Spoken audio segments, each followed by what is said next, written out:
सास का कायाकल्प। राधा को अपनी सास से बहुत प्यार था। मम्मी जी, आपकी साड़ी कितनी प्यारी लग रही है। काश मैं भी आपके जैसी साड़ी पहन पाती। अरे बेटा, हमारे जमाने में तो साड़ी ही चलती थी। तू क्या करेगी साड़ी पहनकर? दिन भर भागा दौड़ी करती है।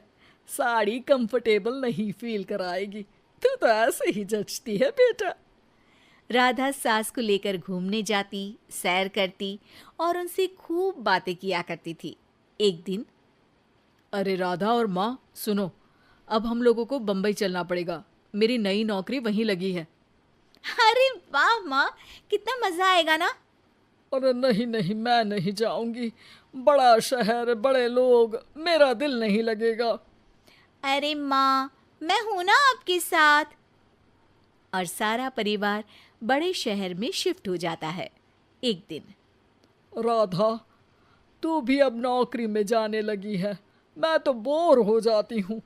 सोच रही हूँ आसपास की औरतों से दोस्ती कर लूँ। हाँ हाँ माँ, और क्या। यहाँ की औरतें तो किटी पार्टी और बहुत सी फन लविंग एक्टिविटी करती हैं। तो बेटा, दो चार फन लविंग से मुझे भी मिलवा देना। बहू सास के साथ बाहर निकलती है तो देखती है कि सास की उम्र की जो औरतें टहल रही हैं, उनका पहनावा ओढ़ावा सास से बिल्कुल अलग है। लेकिन फिर भी राधा एक औरत को रोकती है।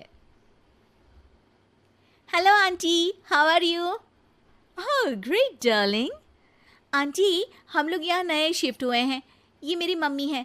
क्या ये कल से आप लोगों को ज्वाइन कर सकती हैं? वो औरत सास की तरफ बड़ी ही अजीब नज़रों से देखती है, फिर कहती है, अब ठीक है, कल से भेज देना। सास समझ जाती है कि उस औरत को वो ठीक नहीं लगी, लेकिन फिर भी वो कुछ नहीं बोलती। अगले दिन, अरे माँ, अच्छी सी साड़ी पहनकर तैयार होकर जाइए। आपको आपकी दोस्तों के पास जाना है ना। और नहीं नहीं, मैं सोच रही हूँ घर पर बैठकर टीवी देखूं। वैसे भी रामायण का नया एपिसोड आएगा। नहीं माँ, आप जाओ ना, लोगों से मिलो, बात करो, अच्छा लगेगा। ना चाहते हुए भी सास उन लोगों के पास जाती है, लेकिन सभी सास से बुरा व्यवहार करते हैं। सास मुंह लटकाकर घर आ जाती है। बहू समझ जाती है कि सास को कुछ हुआ है। वो रोज सास को पार्क में भेजती, लेकिन सास रोज मुंह लटकाकर वापस आ जाती। क्या हुआ माँ, आप बाहर जाकर खुश नहीं होती हैं?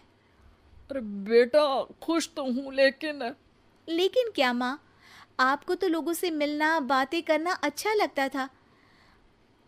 मैं देख रही हूँ कि आजकल आप बाहर से आती हैं तो परेशान सी दिखती हैं। सास कुछ नहीं कहती, अपने कमरे में चली जाती है। अगले दिन राधा चुपके से सास के पीछे पार्क में जाती है। हेलो, कैसे हैं आप लोग? एक औरत मुंह बनाकर साइड हो जाती है। सभी एक दूसरे से बात करती हैं, लेकिन राधा की सास साइड में चुपचाप अकेली बैठी रहती हैं।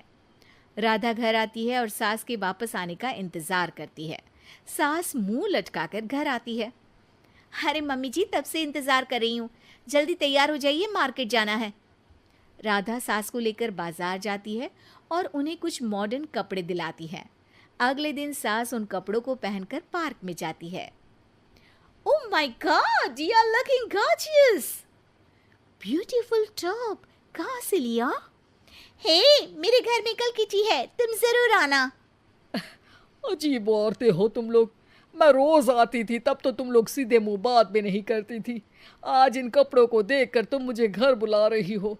लेकिन सुनो, अब मुझे तुम लोगों से कोई बात नहीं करनी और ना ही दोस्ती करनी है।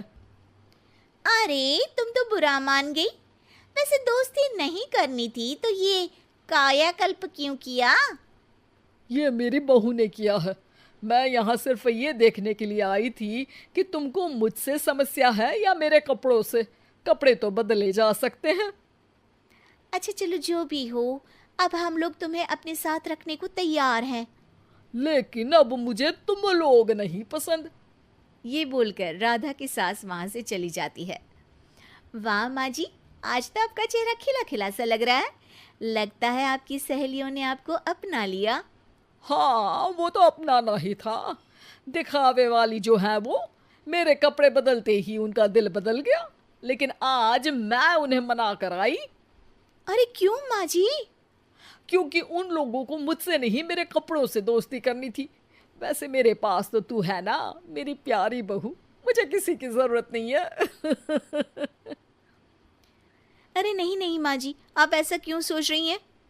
बेटा ये गलत भी तो नहीं है, जैसा देश वैसा भेष। क्यों? ठीक है ना माँ, अब जब ये हम लोगों का देश है तो क्यों ना हम यहाँ का भेष अपना ले।